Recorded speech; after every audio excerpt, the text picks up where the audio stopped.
Current bill మసీద్కి 100, చర్చికి 100, మందిరానికి 500. మందిరానికి 100 పెట్టాలి.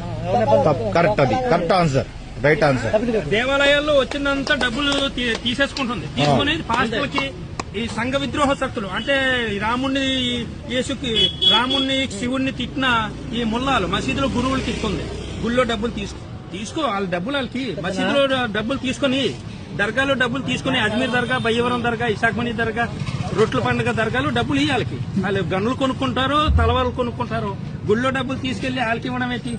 ఆడు దేవుడి ప్రసాదం తిన్నాం. అల్లాయే ఇంకా ఎవడు లేడు దేవుడు. రాముడా ఆడా పనికిమాలోడు పిల్లల్ని తీసుకొని డబ్బులు ఇస్తాం. గుళ్ళో డబ్బులు, గుళ్ళు, దేవాలయాలు, ధర్మాలయాలు. ఇతను హిందూ పేదవాడు, ఆ రిక్షాకి బేరాలు లేవు, ఎలక్ట్రికల్ ఆటో కొని ఇవ్వాలా. ఇతను హిందూ గుడికి వస్తున్నాడు, ఏదైనా హిందూ రాలేదు, ఒక బియ్యం బస్తా ఇవ్వాలా.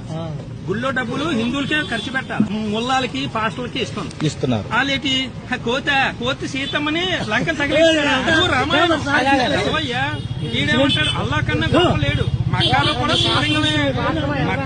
శివలింగమే ఉంది. మరి సరే నిజమే, మక్క అల్లా నిజమే. అక్కడ అరేబియా దేశంలో ఏది వేసుకోవాలా? తెల్ల గౌన్ వేసుకుని, రుమాలు వేసుకుని, రింగ్ వేసుకుని 7 ప్రదక్షిణలు చెయ్యాలా. 5 కోట్లే నమాజు, 7 ప్రదక్షిణలు అంటే